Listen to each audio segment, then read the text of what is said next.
Welcome to the Good Old Days of Radio show. This is John Tefteller, your host. It's Tuesday, and normally that means you hear some very light-hearted comedy or kind of fantasy drama or something like that. But today is going to sound more like Thursday than Tuesday because we have an episode of Escape that delves into werewolves and crazy things.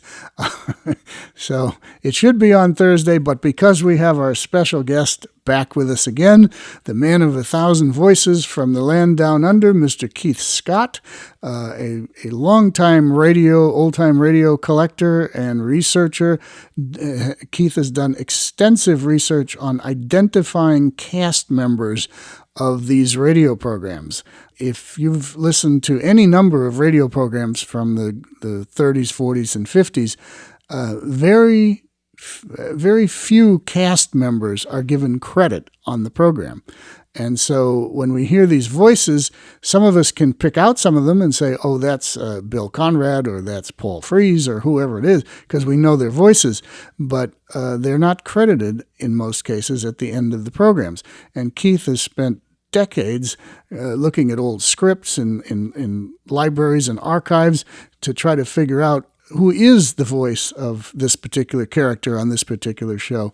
And he's done a magnificent job doing that. He has a book called The Cartoon Voices of the Golden Age, 1935 to 1970, and he goes into documenting a lot of this research. And welcome back to the Good Old Days of Radio show, Mr. Keith Scott. Thank you, John. It's great to be here. And yes, we were thinking that we'd had some quite light-hearted episodes on this series of cartoon-related radio actors, you know, like the Mickey Mouse and Snow White and Mel Blanc doing crazy stuff. And this is an example coming up of two very fine cartoon actors who are really full-time radio performers in its great days. And that is I think they're almost well known enough by people in the radio collecting fraternity that even if they're not known by the general public, compared to some of the more anonymous radio actors, and that is the great Paul Frees, who, of course, for anyone who's ever visited Disneyland, is the voice of the Haunted Mansion, and on the crazy Jay Ward, Rocky and Bullwinkle series, he was the master villain, the spy from Pottsylvania, Boris Badenoff. Badenoff, yes. Yes. His idiot moose and squirrel kill his leader. You know, he had that voice. But he also, in the series of Escape, which is this great anthology of high adventure and thrills, he was often the opening voice that brought you in. They used to call them on shows like The Whistler and Suspense, which had the Man in Black, and Escape. They called them the signature voice of that show. And it was either Paul Frees or his great buddy William Conrad, who also appeared on the Rocky and Bullwinkle show as the narrator of the Rocky and Bullwinkle episode. Either one of them would do this voice that drew you in right at the beginning of Escape with this tired of the everyday grind. Or Freeze would say, tired of the everyday routine. And they just were so the type of voices that they possessed, similar to Orson Welles, just drew an audience in because there was a slight feeling of melodrama and larger-than-life acting. And it was just the perfect thing to get you into this series called Escape, which was, I think it was conceived with the success of the Roma Wines Suspense series in the 40s, that the powers that be at CBS, which was Ernie Martin on the West Coast, wanted another show like Suspense as a summer replacement originally. And that then spawned this series that often was spottily scheduled, but ended up with 240 great productions. What kind of ratings did Escape have? I know Suspense had tremendous ratings. They had a huge audience. Yes. But by the time Escape came along, it was kind of late in the game for radio. Television was coming in and all that. What type of ratings did Escape have? Do you know? I think it was simply respectable because mostly in its early days, starting in '47, it was slotted in as a first of all a summer replacement. Then it was picked up because of the excellence of its production for the fall season, '47 to '48. But then after that series ended in September of '48, it went back to a summer status, and it was always bounced around and never Yeah. had a sponsor. Yeah, That's the no main sponsor. difference. And that's why I Yeah. asked what type of ratings they had, because if they had Mm. humongous numbers, you would think a sponsor would have come aboard. Yeah, and that's why William Frug, who we mentioned a few weeks ago, did say that the people at KNX, for instance, where it was produced, which KNX was, of course, the CBS outlet on the West Coast in right in the heart of Hollywood itself, a major production center for the best of old time radio. And he said a lot of the board members there recognized Escape's excellence and were happy to keep it going even on a sustaining basis. Well, that seems to indicate, and again, I haven't seen any ratings anywhere. I'm sure they're Ah, available if somebody would research them, but it seems to indicate that it had some kind of audience, but nowhere near the numbers that Suspense had. no, suspense. I think was a feather in the cap of CBS, and that's why they always sought a new sponsor if one left, such as when Roma Wines decided that they'd done enough advertising up at the end of '47. So they were hastily looking for another sponsor, and that's when the long run with Autolite began. And you can you can tell on those Autolite shows, for instance, that there was a big budget. You know, the shows just sound very rich, but the Escape series sound as good as the Suspense show. So it's obvious that CBS regarded it as a bit of a labor of love series and gave it a good budget. Well, the one, and I don't want to get too negative on Escape because I love it just as much as you do and other people do, Sure. but I have noticed that the musical cues on a lot of them are canned. They're not live. Some are. That was in the later years. Yeah, Yeah, yeah. Now in these ones that we're talking about in the early days, and the one that we're going to play today, the music was live and excellent, right. and it was done by for this first run, really from the beginning of the show in July '47 until March of '48. The music was done by Cy Feuer, and he left the radio industry soon after doing this because you never hear him much mentioned again, and went to New York and ended up doing Broadway musicals. And who was his partner? But Ernie Martin, the CBS executive who okayed Escape. So they ended up as a big partnership in Broadway in the late '50s, early '60s.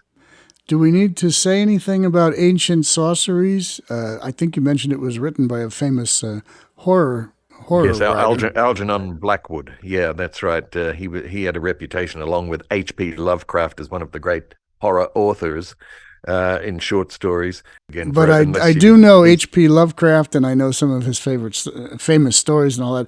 I just didn't know this particular writer. But I do love right. this show, Ancient Sorceries, and I don't want to spoil it for people. I just think they should do what we say on Thursday, and that is send your little children out of the room and turn out your lights and sit by yourself and prepare to be amazed. This is what's the date on this one? This is the 15th of February in '48. Okay, February 15th, 1948. Send the kids out of the room, turn the lights down low, be by yourself, or if you're sitting with someone, you might have to grab their arm. Ancient Sorceries. Here we go. Fed up with shoveling snow? Can't shake that cold of yours? Wonder what the world's coming to? We offer you Escape.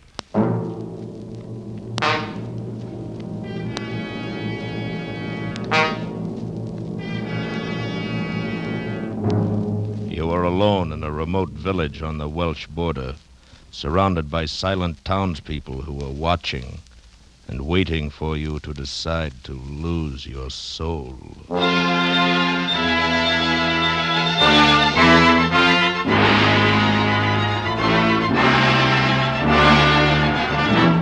Escape, produced and directed by William N. Robeson.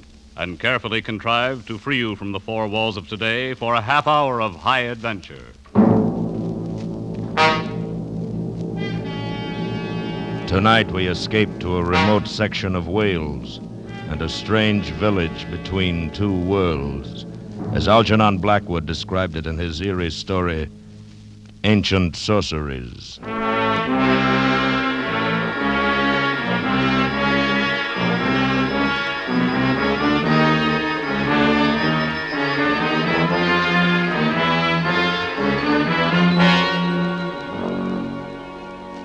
I had spent a week's vacation in Wales and was returning to London by train when it all began. It was late afternoon.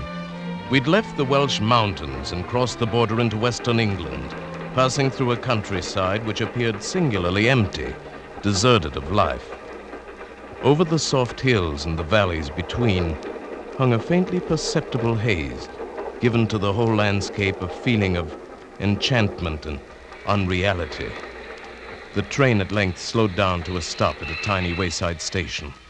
As it did so, a sudden thought occurred to me. Why not leave the crowded train with its irritating noises and spend the night in this peaceful spot, then take a slower and emptier train in the morning? On the impulse, I rose from my seat, and the man sitting opposite to me said, Why, say, sir, we only stop here for a minute or two. If you're thinking of walking about a bit. No, as a matter of fact, I'm getting off here. I thought you were going to London. I'll go on in the morning. I'm going to stay here for the night. I strongly advise you not to. I beg your pardon? This is the village of Malton. Malton? I've never heard of it. Few people have outside. But if you place any value on your soul, you'll not spend the night here. My dear sir, what are you talking about? Why not? Because of the sleep. And because of the cats. That's all I can tell you. You're insane. I'll take my bag if you don't mind. You're making a terrible mistake. You may not even have the chance to regret it. Don't leave this train. I know what I'm talking about. Oh, what utter nonsense. Don't, I tell you. Goodbye. I stood there on the embankment as the train pulled away. What in the world was the matter with the man anyway? Cats, sleep. His words made no sense. I picked up my bag and started walking up the long hill toward the village. And suddenly, for no reason at all, I shivered.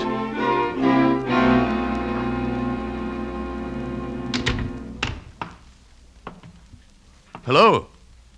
Hello, is anybody here? Yes? Oh, I didn't see you at first. Is there something I can do for you, sir? Why, yes, I saw your sign outside, the Inn of the Golden Bough. I should like to get a room, please. You're planning to stay here? Why, yes. Very well. You may sign the register. Here. Thank you. I'm going to catch another train and go on in the morning. Oh, yes, of course. There we are. Arthur Llewellyn. Llewellyn? Yes, from London. Arthur Llewellyn. You've been a long time coming back. What? But now that you're here, you'll find there are some things that never change. Madam, I'm afraid I don't know what you're talking about. You rang, madam? Where did you come from? Dundreary, the gentleman would like a room for the night. His name is Arthur Llewellyn. Aye, so it is. Welcome back to Malton, sir. What?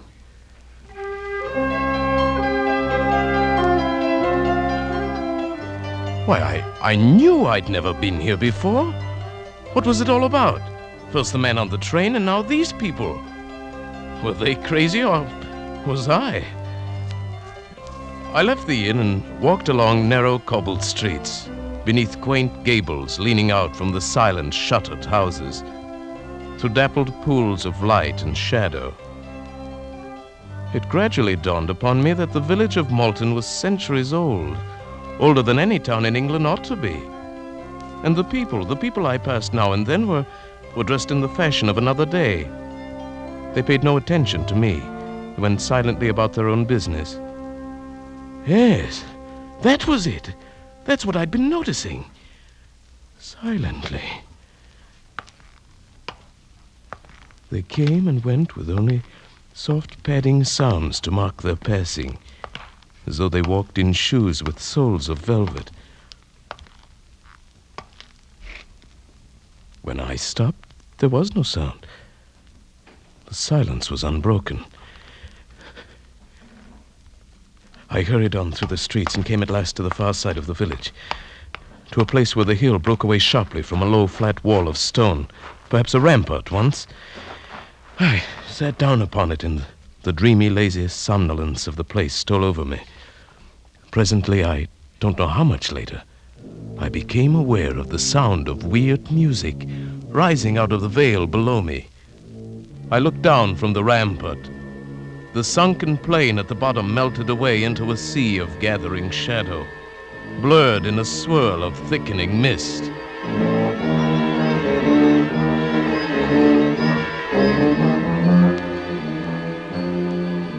I thought of dead trees swept by the night wind, of animals with half-human voices singing to a white moon, of the wailings of cats on the roof tiles at night, of unearthly creatures far off in the sky calling to one another in chorus. I felt my heart beat faster and faster, felt the vague stirrings of some urge inside of me, trying to answer the awful call of that music. I fought against the feeling, fought against myself. And even as I did, I found I was staring down into that valley, peering desperately into the dark mist, trying to see, I don't know what. And then suddenly, the music ended. I stood on the rampart alone, dusk fallen around me, and the early night wind moaned with a chill breath. Quick terror rose up in me. I turned and ran through the darkened streets, ran with my heart pounding, dodging its shadows, through one dim alley after another, and arrived at last panting and almost breathless at the door of the Golden Bower. You've been a long time returning, Mr. Llewellyn. It's past 7. Oh, yes.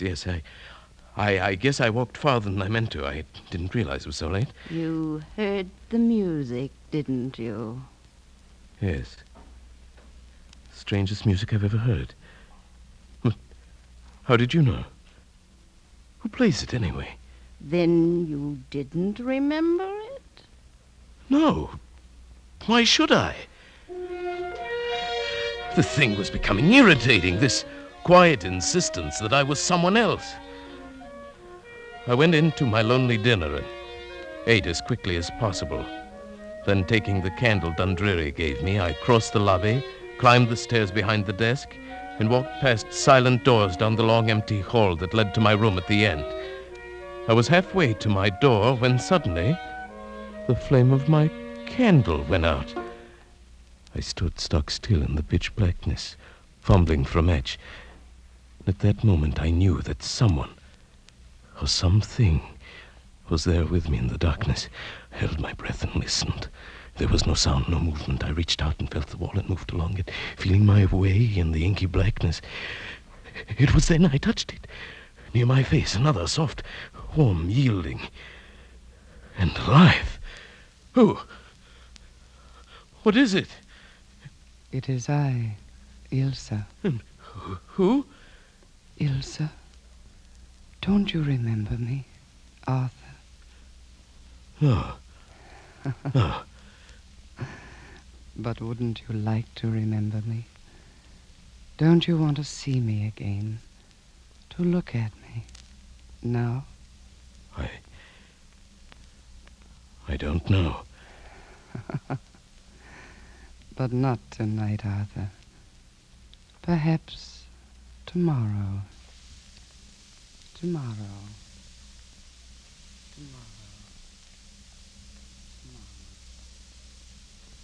I stumbled blindly through the door of my room and shut it behind me.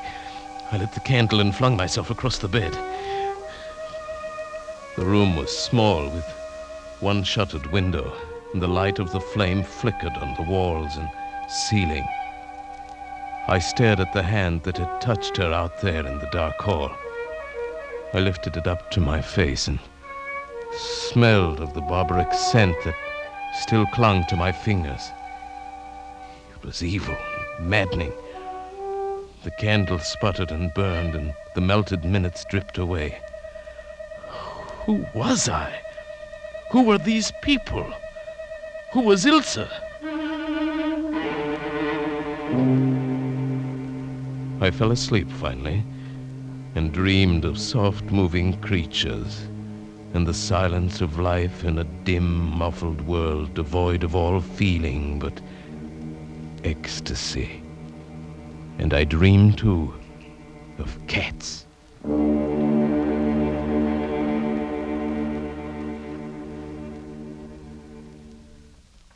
Slept quite late this morning, Mr. Llewellyn. Huh? Oh, morning, Dundreary. I felt as if I'd been drugged. The night air here in Malton is very conducive to sleep. I'd meant to catch the morning train for London, and now it's too late. What a terrible shame. Oh, by the way, Dundreary. Yes, Mr. Llewellyn? Do you, well, I was wondering if you'd know anyone by the name of Ilse. Ilse happens to be my daughter, Mr. Llewellyn. Oh, I didn't hear you come in. I hope you were able to sleep well, without any unpleasant dreams. I guess so. I'm so happy to hear it. Perhaps then you may decide to stay with us for a long time. That's very kind of you. No, it isn't kindness, Mr. Llewellyn. But all of us are hoping that you may decide soon. Decide? Decide what?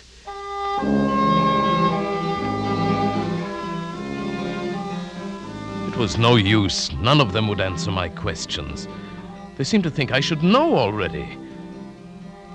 I left the inn as soon as I'd eaten, walked around the streets of the village, and I began to notice that I was never completely alone. If I turned down an empty street, someone always stepped from a doorway or entered from the opposite end. Wherever I went, within 5 minutes, a dozen people were strolling near me. And I realized these people were watching me, tensely, as a cat watches a mouse or another cat.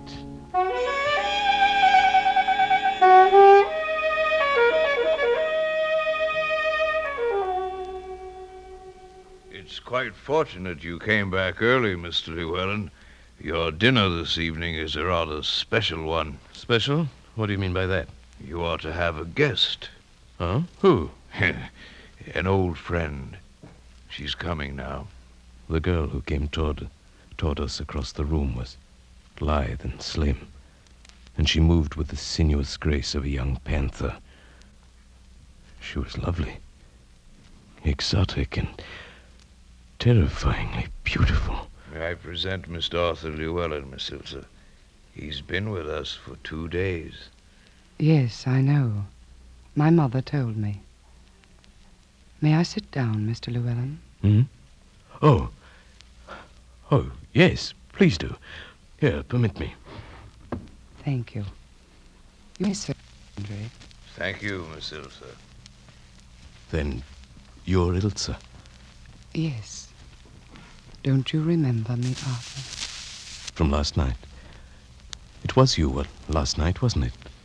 Yes. And other nights. Can't you remember all the other nights? No. Then we shall have to try that much harder. It's been such a very long time. Please, Ilse, what is it all of you talk about? I don't understand any of it. You will, Arthur. Unless you leave, of course. Weren't you planning to take a train to London in the morning? Yes. No, I've changed my mind. I'm glad you did. We'll try to make you happy here, my mother and I. And then perhaps you'll stay a long, long time. No. I must leave for sure in a day or two. Suppose we wait and see. And meanwhile, if there's anything you want, all you have to do is ask me. All right. Why don't you tell me about... Yes, Arthur? About what? No. No, I don't want to know. I don't want you to tell me. Suddenly I realized I was afraid to know. Afraid. I should leave now, but I couldn't leave. It was Ilse. She attracted, repelled, fascinated, and horrified me, all in single flashes of blasting emotion. I felt the presence of a great gray curtain ready to roll back at any moment and leave me on the brink of an awful adventure. I knew the village held its breath, watched and waited, and then on the evening of the 5th day, the whole ghastly secret exploded into hideous life. After dinner, Ilse had asked me to walk with her. It was the first time I'd been outside the inn after dark. We walked through the village in the moonlight, saying little, and came finally to the stone rampart above the sunken plain. We were quite alone. Look, Arthur. It's a full moon tonight. Do you know what that means? Yes. It means I can see more clearly how beautiful you are. Do you really believe that? Do you think I'm beautiful? Like a soft, sleek leopard in a warm jungle of shadows. But wait, I'll see you even better in a moment. Arthur, what are you doing? These dry leaves by the wall, they'll make an excellent bonfire. There, you see? No. No. What's wrong? The fire. No, Arthur, put it out. All right, Ilse. There, don't worry. It's all right. I'd had a chance to get started. There, you see, it's all out. Yes, I see. Ilse, why did it bother you so much? Don't you remember? Don't you remember the fire? No. What fire? Oh. No. Don't talk of it. Look at me instead. Look at me, Arthur. Yes, Ilse. Arthur, do you love me? Yes. Yes, Ilse, I love you. I love you and I want you. I'm glad. That means you'll come back to us then? I don't know what you mean, Ilse. You can know everything. Tonight, if you want to. Yes, I do. You must know a part of it already. Down inside. You must remember some of it, don't you? Yes. It's like something buried for centuries inside of me, and now it's beginning to come alive. Let it come alive. Don't fight against it. You belonged to us once long ago, and you still belong. Yes. I seem to know that. That's why you came back. You heard them calling. You heard me calling. And you came seeking the old life again. Yes. But Ilse, I'm afraid. Are you afraid of me? Look at me. Ilse. Kiss me.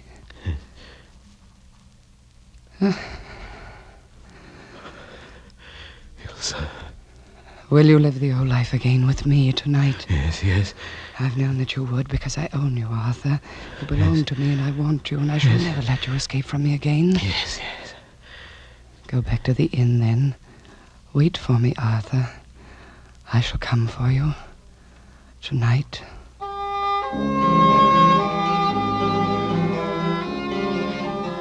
Back at the inn, I paced the floor of my room, a tense, uncontrollable excitement driving me along in a nervous frenzy. The dry crypt of memory broke open, and all the things I'd hidden away for centuries poured into my consciousness. I knew now why I'd come here. I knew what I was going to do, and I knew that I was lost. I sensed the rising stir of movement throughout the inn, and outside in the courtyard below my window. I knew what to expect when I threw open the shutter. From every window of the inn and from those of the houses about the court were leaping great monstrous beasts with soft dark fur and eyes that gleamed with eerie phosphorescence. Cats of human size. This then was the secret of Malton, lycanthropy, the witchcraft of centuries long dead and buried. The half-human cries floated up to me, and the moon cast their dark shadows on the ground as they padded across the courtyard and vanished through the narrow streets of the village, heading for a hideous rendezvous. This is what I'd been. This is what I wanted to be now.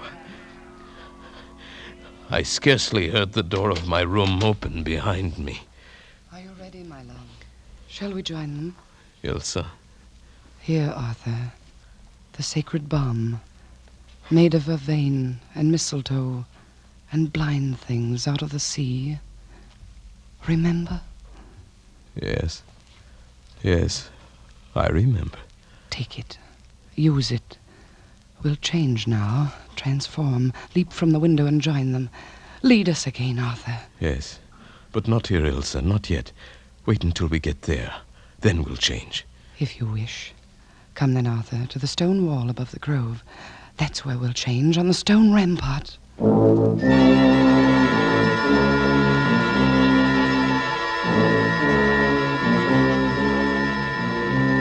In the grove on the sunken plain beneath the wall, insane shadows writhed in the moonlight and postured in the luminous mist. 1,000 of the Devil's Own were dancing in the unearthly music born from the harmony of the black sacrifice, crying out in delirious abandon, calling to the thing that now lived inside of me, and struggled, screaming in my skull, trying to answer them back. I fought against them, fought against Ilsa, pleading and clinging with her soft arms about my neck. Now, Arthur, come with me now if you love me. I love you, but I can't do it, not again. Yes, my love, only an instant to change, and then we'll live forever. Is it living without a soul, Does Ilsa? it matter when I'm here? No, once before I escaped, but I can never escape again. This time there'd be no turning back. Am I not worth it? Look at me, my love. I clung to the very edge of my sanity, fought that I would not be lost and damned forever, and at this moment I knew what I could do. Arthur, wait. What are you doing? I found a match in my pocket, struck it, dropped it into the dry leaves that lay banked across the whole length of the stone wall. No, Arthur, don't. Yes. I can't come to you through the fire. You're driving me away. Yes! Go, Ilsa, go into the valley. Goodbye, Ilsa! Goodbye! You fool! You fool!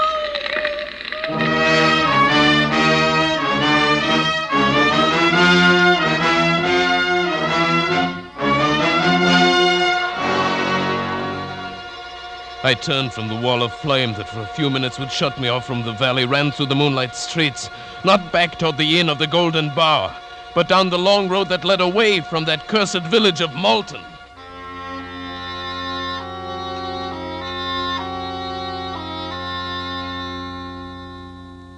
Well, Mr. Llewellyn, I find this one of the most interesting cases of hallucination I've encountered since I began the practice of psychiatry. I tell you, it really happened, Doctor. And having investigated your story a bit during the past week, I'm in a position now to answer most of the questions that have been worrying you since you came back to London. What do you mean, investigated? I went up to Hereford and looked over some of the old records there. Then I motored over to Malton for a couple of hours. Well, then you know it's all true. You saw it. You know I was there. Oh, there's no question but what you were there, Mr. Llewellyn. The lady who runs the inn showed me your name in the register. Said you left suddenly without taking your luggage or paying your bill. She was really quite put out. I see. Well, what of the records, Doctor, the ones you spoke of? I think they really explain the whole thing, Mr. Llewellyn. It seems that during the 14th century, the village of Malton became a kind of headquarters in that part of the country for the practice of witchcraft.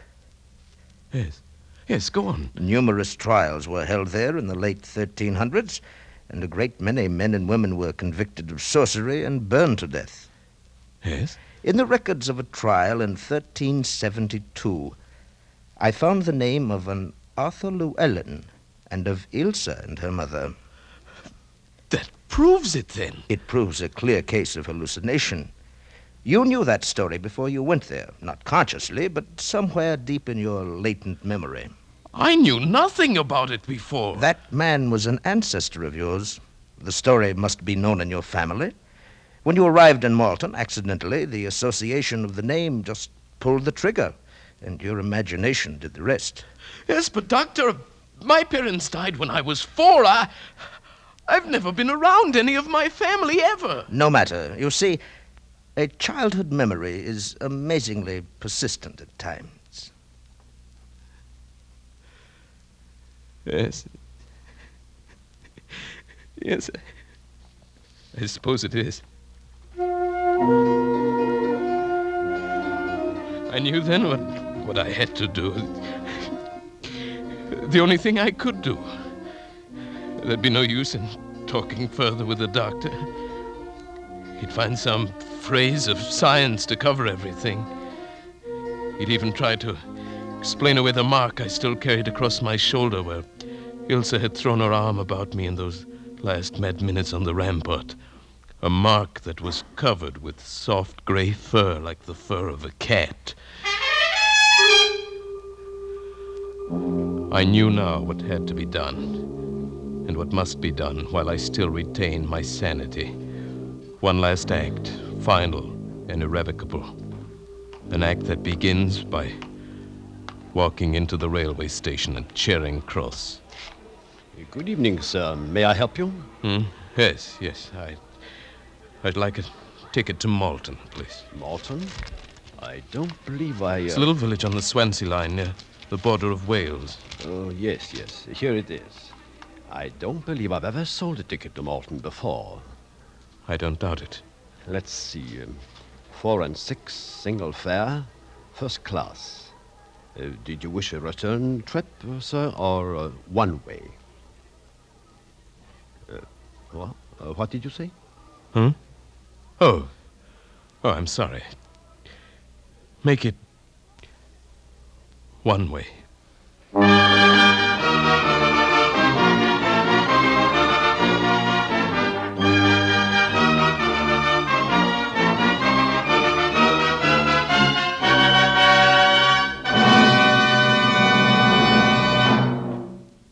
Escape is produced and directed by William N. Robeson. And tonight brought you Ancient Sorceries by Algernon Blackwood, adapted for radio by Les Crutchfield, with Paul Frees as Arthur Llewellyn, Kay Brinker as Ilsa, Ann Morrison as Madam, and William Conrad as the Doctor. Music is conceived and conducted by Cy Fuhrer. Next week... After you've had a hard day at the office or bending over a hot stove, next week at this time, when your problems seem too much for you, we offer you escape.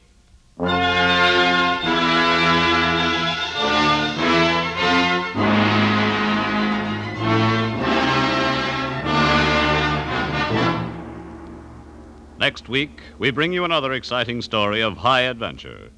Good night, then, until the same time next week, when once again we offer you Escape. This is CBS, the Columbia Broadcasting System.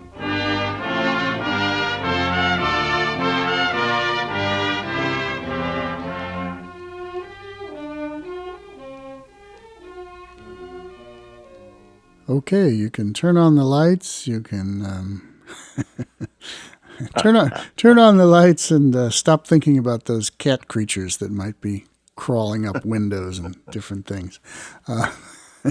That's a great one, Keith. Thanks for choosing that. Yeah. Anything further you want to say about that particular show or the people in it? Well, just that once again, for anyone who came in late, that lead role was played by a very young Paul Frees. I think he was only just under 30 years of age. He sounds very young, doing that soft, rather British voice that he often did on escapes of this era. He did it in one called The Grove of Ashtaroth, too, and again acted with William Conrad in that. And again, that's one that you could possibly program for your regular horror evening. I don't know that one, so we'll have to find that and see it. That had the same soft-voiced woman that we've just heard as Ilsa, Kay Brinker. Very unusual actress, very strange voice quality, and hardly ever heard apart from this very early period of Escape. She is in The Grove of Ashtaroth, and also another one that was one of the first ones Norman MacDonald ever directed, called She, the great story by H. Rider Haggard. They really used a lot of great, literary properties in the early days of Escape, and these sort of little horror stories like Ancient Sorceries make me want to go and look up the original short story and read it. Yeah, I'm sure that those are interesting too. I thought the opening was almost comical when Conrad says, "Fed up with shoveling snow, wonder what the world's up to." It's like, yeah, that was a period I think they were looking for a standard opening, and each week had a slightly different scenario of some boring task that you wanted to escape from. But it was odd hearing him just say it in that sneering voice. I started laughing when I heard that. It's like, wait, what? Because normally it's tired of the everyday routine, want to get away from it all. Yeah, that came later. Yeah, that's right. Yeah. That was much better than wonder what the world's up to and stop shoveling snow. So, okay, we have a little lighthearted moment here in the midst of all these things about cat creatures and ancient sorceries. Oh, yeah. All right. Well, thanks for bringing up that one. That's something I had heard years ago, remembered it being good, and it sure was. And I love hearing Paul Frees and William Conrad, so always good on those. Conrad was the doctor at the end. Yeah, that's right. Yeah. All right. They didn't credit the actor Jeff Corey, who played the sinister waiter in the village called Dundreary. Dundreary, yeah. He was very effective in that, and that was Jeff Corey, who was also a famous acting coach in Hollywood for decades. What other shows would we know Jeff Corey from? I know the name's familiar to me. I'm just not sure what else he did. Yeah. Mainly a few around that era for people like Bill Robeson and Norman MacDonald. He did quite a few of the early adventures of Philip Marlowe with Gerald Moore, where he played the semi-regular part of Detective Lieutenant Ibarra from the squad, and but he was in quite a few of the escapes in that 47-48 period in various roles. Yeah, I know the names come up multiple times. He was much more a stage actor. Some of these ones that you hear from in that period were pretty much devoted to theater, but they did radio for people like Robeson and those sorts of directors because they treated actors with respect. All right. Well, we've got 4 more programs down the line in the next 4 weeks, and you'll be back for each of those. I will. Reminder once more, Keith, you're the author of the book Cartoon Voices of the Golden Age, 1930 to 1970, and it's available from Bear Manor Books or the omnipresent Amazon.com. And anybody that's following this series and has interest in vintage cartoons and vintage radio needs to have your book on their shelf. Thank you so much. You're very welcome. All right. Back next week with whatever. What do we have for next week? Next week, we're back to much more cartoony voices in Fibber, McGee, and Molly, the favorite comedy series of many collectors. I remember Dick Mullins and John Scheinfeld both saying that Fibber and Molly was their favorite comedy show, for instance. I'm sure that the one you've selected for next week is a good one, and I know they're good ones because I've heard good ones, and I like those. So we will look forward to that, and we'll get away from the grisly, weird cat ladies and things like that, and save those for Thursday's episodes. Yeah, that was a one-off. Back next week with another great show with Keith Scott, our special guest, author of Cartoon Voices of the Golden Age, available from Bear Manor Books and the lovely Amazon.com, he says with clenched teeth. This is John Tefteller in the Good Old Days of Radio Show. Until then, goodbye.